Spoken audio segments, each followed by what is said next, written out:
حضراتكم شفتوا في الفيديو الشيخة مهرة بنت محمد بن راشد حاكم دبي مع فرنش مونتانا مغني الراب الأمريكي.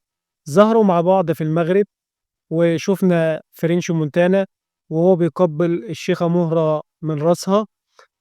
طبعا في علاقة بين الشيخة مهرة وفرنش مونتانا. العلاقة بدأت من منتصف 2024، وكانت علاقة سرية. اختاروا إنها تكون بعيدة عن وسائل الإعلام، وظهروا لأول مرة مع بعض في باريس أثناء حضور فعاليات أسبوع الموضة في شهر يوليو 2025. وكاميرات التقطت صور لهم وهم ماسكين إيديهم في إيد بعض.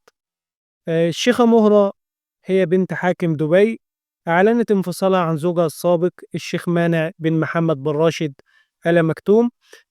شخصية فرنشو مونتانا أو كريم خربوش هو مغني راب ومنتج أمريكي أصوله مغربية.